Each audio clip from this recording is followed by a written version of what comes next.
Cancer మనకు ఎప్పుడైనా ప్రమాదకరమే. ముదిరిపోతున్న కొద్దీ ప్రాణాంతకంగా పరిణమిస్తాయి.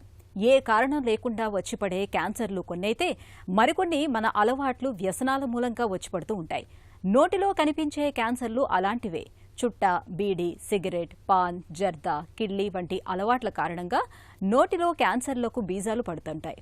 నిర్లక్ష్యం చేస్తే ప్రాణాంతకంగా పరిణమించే నోటి క్యాన్సర్ల విషయంలో మనకు ఎలాంటి అవగాహన అవసరమో, నోటిలో క్యాన్సర్లకు ఎలాంటి చికిత్స తీసుకోవాలో డాక్టర్ని అడిగి ఇప్పుడు తెలుసుకుందాం.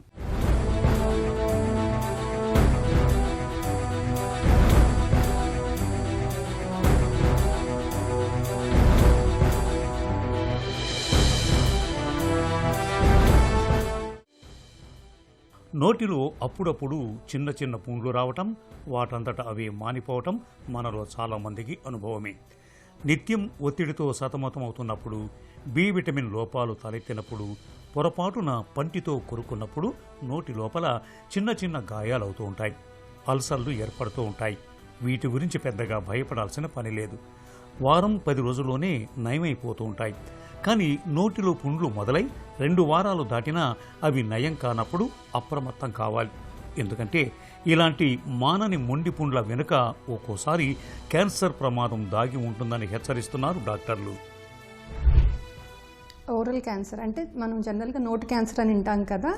నోటి క్యాన్సర్ అంటే నోట్లో పలు భాగాల్లో, అంటే కనుక నోట్లో నాలుక మీద కానీ, బుగ్గల్లో కానీ, అంగట్లో కానీ, ఫ్లోర్ ఆఫ్ ద మౌత్లో కానీ వచ్చే క్యాన్సర్ని నోటి క్యాన్సర్ అంటాం. దీనిలో మెయిన్గా ఓరల్ స్క్వామస్ సెల్ కార్సినోమా అనే ఫామ్లో జనరల్గా నోటి క్యాన్సర్ వస్తుంది. మెయిన్గా చెడు అలవాట్లు, అంటే కనుక పొగాకు నమిలే అలవాటు కానీ, పొగాకు తాగే అలవాటు ఉండడం కానీ, అంటే సిగరెట్టు, బీడి, చుట్టాలు తాగే అలవాటు ఉండడం వల్ల మెయిన్గా ఓరల్ క్యాన్సర్ వస్తుంది. ఇది కాకుండా ఒక్కొక్కసారి హెచ్పివి వైరస్ అని వైరస్ వల్ల కూడా ఓరల్ క్యాన్సర్ రావచ్చు. కొంతమందిలో షార్ప్ టీత్ ఉండడం వల్ల కానీ, ఇల్ ఫిట్టింగ్ డెంచర్, అంటే కనుక మన నోట్లో పళ్ళు కట్టించుకున్న సెట్లు ఉంటాయి కదా, ఆ సెట్లు సరిగ్గా పట్టకపోవడం వల్ల కూడా, అంటే కనుక ఎక్కడైనా గుచ్చుకుండా ఉందనుకోండి, ఆ గుచ్చుకుంది మనం అలాగే వదిలేస్తే అది పుండుపడి క్యాన్సర్గా మారచ్చు. మోస్ట్ కామన్గా ఓరల్ క్యాన్సర్లో మనకు కనిపించే సిమ్టమ్ ఏంటంటే లాంగ్ టర్మ్గా కనిపించే పుండు. అంటే కనుక కనీసం 1 మంత్ కంటే ఎక్కువ టైంలో ఎక్కువ కాలం ఒక పుండు మానట్లేదు అనుకోండి, అప్పుడు మనం దాన్ని ఒకసారి డాక్టర్కి చూపించుకోవడం చాలా ఇంపార్టెంట్. ఈ నోటిలో మానకుండా ఉండే పుండులతో పాటు ఇంకొకటి ఏంటంటే పొటెన్షియల్లీ మాలిగ్నెంట్ డిజార్డర్స్ అంటాం. అంటే కనుక క్యాన్సర్కి ముందు స్టేజ్లో నోట్లో తెల్లటి కానీ, తెలుపు ఎరుపు కలిపిన మచ్చలు కానీ, లేకపోతే నోరు సరిగ్గా తెరవలేకపోవడం అలాంటి లక్షణాలు కనపడతాయి. అలా ఉన్నప్పుడు కూడా మనం ఒకసారి డాక్టర్ని సంప్రదించాలి. నోటిలో క్యాన్సర్ పుండ్లకు పొగాకు, గుట్కా, ఖైనీ ఈ అలవాట్లే ప్రధాన కారణాలు. అయితే నోటిలో వచ్చే ప్రతి పుండు క్యాన్సర్ కాదు. కానీ కొన్ని పుండ్లు క్యాన్సర్కు హెచ్చరిక కావచ్చు. సాధారణంగా కనిపించే మౌత్ అల్సర్ పరిమాణంలో చిన్నగా ఉంటుంది. పుండు నొప్పిగా ఉంటుంది. 1-2 వారాల్లో నయమవుతుంది. క్యాన్సర్కు సంబంధించిన పుండైతే అది పెద్దగా పెరుగుతూ ఉంటుంది. నొప్పి లేకపోవచ్చు. ముట్టుకుంటే గట్టిగా తగులుతూ ఉంటుంది. పుండు అంచులు అసమానంగా ఉంటాయి. అప్పుడప్పుడు రక్తస్రావం ఉంటుంది. నెలల తరబడి మానకుండా ఉంటుంది. ఈ లక్షణాలతో పాటు నోటిలో తెల్ల మచ్చలు, ఎర్ర మచ్చలు, మాట మాట్లాడటంలో ఇబ్బంది, మింగేటప్పుడు నొప్పి, దవడ కదలకపోవటం ఇవన్నీ నోటి క్యాన్సర్ సంకేతాలు కావచ్చని చెబుతారు డాక్టర్లు. జనరల్గా ఏంటంటే నోట్లో వచ్చే పుళ్ళు ఉంటాయి కదా, అవి మనకి ఆఫ్టర్ అల్సర్స్, అంటే కనుక మనకి జనరల్గా వేడిపొక్కులు అంటాము, ఆ ఫామ్లో రావచ్చు. అవి ఏంటంటే 1 వారం 2 వారాల్లో తగ్గిపోతాయి. అలాగే ఒక్కొక్కసారి నోట్లో దెబ్బలు తగ్గడం వల్ల పుళ్ళు వస్తాయి. ఈ పుళ్ళు ఏంటంటే మనకు నొప్పి ఉంది, కానీ క్యాన్సర్లో పెద్ద పుండు ఫామ్ అయిపోయినా సరే మనకు పెద్దగా నొప్పి తెలియదు. అసలు ఇది నొప్పి లేకపోవడం అనేది ఒక మెయిన్ కాజ్ అనమాట. డాక్టర్ దగ్గరికి తొందరగా పేషెంట్ రాకపోవడాన్ని నెగ్లెక్ట్ చేయడానికి కాజ్. పొటెన్షియల్లీ మాలిగ్నెంట్ డిజార్డర్ అంటే మనకి శరీరంలో మిగతా భాగాల్లో క్యాన్సర్ వచ్చినప్పుడు జనరల్గా క్యాన్సర్ డైరెక్ట్గా క్యాన్సర్ మాలిగ్నెంట్గానే మనకి కనిపిస్తుంది. కానీ నోట్లో మనకు ఉండే అవకాశం ఏంటంటే క్యాన్సర్ డైరెక్ట్గా క్యాన్సర్ లాగా రాదు. ముందు దానికి ఒక స్టేజ్లో కనపడుతుంది. ఈ చెడు అలవాట్లు ఉండే వాళ్ళకి ఆ ముందు దశనే మనం పొటెన్షియల్లీ మాలిగ్నెంట్ డిజార్డర్స్ అంటాం. వీటిలో మెయిన్గా మనం చూసేది 2 రకాలు ఉంటాయి. ఒకటి ఏంటంటే లూకోప్లేకియా, అంటే కనుక సిగరెట్టు, బీడి, చుట్ట ఈ తాగే వల్ల ఏంటంటే ముందు నోట్ లోపల తెలుపు ఎరుపు మచ్చలు కనపడతాయి. ఈ మచ్చలు నిదానంగా ఏదో ఒక పార్ట్లో, ఆ మచ్చలో ఒక పార్ట్ క్యాన్సర్గా మారుతుంది. అలాగే గుట్కాలు నవిలే అలవాటు ఉన్న వల్ల ఏంటంటే లోపల నోట్ లోపల మజిల్స్ అన్ని టైటన్ అయిపోతాయి. టైటన్ అయిపోవడం వల్ల నోరు సరిగ్గా తెరవలేకపోతారు. మింగుడు పట్టడం కూడా కష్టంగా ఉంటుంది.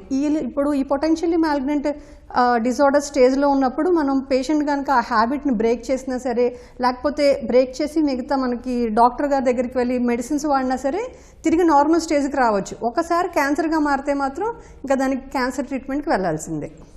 నోటిలో పుండు మొదలై 2 వారాలైనా నయం కానప్పుడు, దాని పరిమాణం పెరుగుతున్నప్పుడు, రక్తస్రావం జరుగుతున్నప్పుడు, మాట్లాడటం మింగటం కష్టంగా అనిపిస్తున్నప్పుడు ఆలస్యం చేయకుండా వెంటనే డాక్టర్ని సంప్రదించాలి. ఏ క్యాన్సర్నైనా తొలి దశలో గుర్తించటం అనేది ప్రధానమైనది.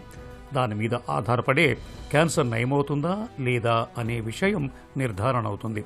ఎండోస్కోపీ, ఎక్స్రే, సిటీ స్కాన్ లాంటి ప్రాథమిక పరీక్షల ద్వారా, అలాగే స్క్రీనింగ్ చేయటం ద్వారా క్యాన్సర్లను తొలి దశలోనే గుర్తించవచ్చు. ఆపై కణితి పరిమాణం బట్టి సర్జరీ చేయాలా, లేక రేడియేషన్ అవసరమవుతుందా, లేదంటే కీమోథెరపీ చేయాలా అనే విషయాన్ని డాక్టర్లు నిర్ణయిస్తారు. కొన్నిసార్లు 2-3 చికిత్సల కలయిక కూడా అవసరం పడవచ్చు. ఓరల్ క్యాన్సర్కి మెయిన్గా ఏంటంటే హిస్టరీ, పేషెంట్కి ఏమైనా హ్యాబిట్స్ ఉన్నాయా అనే హిస్టరీ, ఎంతకాలం నుంచి ఈ పుండు ఉంటుంది, ఆ తర్వాత ఎగ్జామినేషన్, అసలు ఎంత పెద్దగా ఉంది ఏంటి అని చూస్తాం. అన్నిటికంటే ముందు మనకి ఓరల్ క్యాన్సర్ డయాగ్నోసిస్కి ఇంపార్టెంట్ ఏంటంటే ముక్క పరీక్ష అనమాట. ఆ క్యాన్సర్ భాగం నుంచి చిన్న ముక్క తీసి మనం పరీక్షకు పంపిస్తాం. అక్కడ క్యాన్సర్ నిర్ధారణ అయితే కనుక అది మనకి గోల్డ్ స్టాండర్డ్ అనమాట క్యాన్సర్ నిర్ధారణకి. అలా కాకుండా ఒకసారి క్యాన్సర్ నిర్ధారణ అయ్యాక అది ఎంతవరకు పాకింది అనే దానికి, అంటే లింఫ్ నోడ్స్ ఇన్వాల్వ్ అయినాయా అని తెలుసుకోవడానికి మనం ఫైన్ నీడల్ యాస్పిరేషన్ అలా చేస్తాం. అలాగే ఇతర భాగాలకు పాకిద్దా లేదా అని చూడటానికి పెట్ స్కాన్ అయితే ఇస్తాం. మెయిన్ గోల్డ్ స్టాండర్డ్ మాత్రం ముక్క పరీక్ష. ట్రీట్మెంట్ ఆప్షన్స్ మెయిన్గా 3 రకాలుగా ఉంది. ఒకటి ఏంటంటే సర్జరీ, ఇంకొకటి రేడియేషన్ థెరపీ, ఇంకొకటి కీమోథెరపీ. ఈ ఏ ట్రీట్మెంట్ ముందు అంటే ఫస్ట్ సర్జరీకి వెళ్తామా, ఫస్ట్ రేడియోథెరపీకి వెళ్తామా, లేకపోతే ఓన్లీ సర్జరీ చేస్తామా, ఇవి దేని మీద ఆధారపడి ఉంటాయంటే పేషెంట్ వయసు మీద. అంటే బాగా పెద్ద వయసు వాళ్ళు అనుకోండి, వాళ్ళు సర్జరీ టాలరేట్ చేయలేరు అనుకోండి, అప్పుడు సిమ్టమాటిక్గా ఓన్లీ రేడియేషన్ థెరపీ, ఆ తర్వాత కీమోథెరపీ మైల్డ్గా అట్లా ఇస్తాం అనమాట. అలాంటి ట్రీట్మెంట్స్కి వెళ్ళొచ్చు. లేదు క్యాన్సర్ ఏ పార్ట్లో వచ్చిందనేది, ఇప్పుడు posterior part of the palate అంటే కనుక మనకి అంగట్లో వెనక భాగంలో వచ్చిందనుకోండి, ఆ ప్లేస్లో సర్జరీకి వెళ్ళటం కష్టం. సో పేషెంట్ మీద, అలాగే మనకి ఈ క్యాన్సర్ ఎక్కడ వచ్చింది అనేది అట్లా ఇతర కొన్ని విషయాలు ఉంటాయి, వాటి మీద మన ట్రీట్మెంట్. కాకపోతే మెయిన్గా వెళ్ళేది మాత్రం సర్జరీ, రేడియోథెరపీ, కీమోథెరపీ. వీటిని కాంబినేషన్ థెరపీలో ఇట్లా ఏదో ఒక కాంబినేషన్ తీసుకుని మనం ట్రీట్మెంట్కి వెళ్తాం. నోటిలో క్యాన్సర్ అని తెలిసిన వెంటనే భయపడాల్సిన పని లేదు. ప్రారంభ దశలో గుర్తిస్తే చిన్న శస్త్రచికిత్సతోనే నోటిలో క్యాన్సర్ కణితులను పూర్తిగా తొలగించవచ్చు. పెద్ద పెద్ద ఆపరేషన్లు, రేడియేషన్ వరకు వెళ్లకుండానే కణితులకు చికిత్స చేయొచ్చు. ఆపై అందరిలాగే సాధారణ జీవితాన్ని కొనసాగించవచ్చు. ఇక నోటిలో క్యాన్సర్లను నివారించుకోవటం అన్నది మన చేతుల్లోనే ఉంది. అన్నిటికంటే ముఖ్యంగా పొగాకు ఉత్పత్తులకు దూరంగా ఉండాలి. మద్యం జోలికి వెళ్లకూడదు. ఈ జాగ్రత్తలు నోటి క్యాన్సర్ ప్రమాదాన్ని చాలా వరకు నివారిస్తాయి.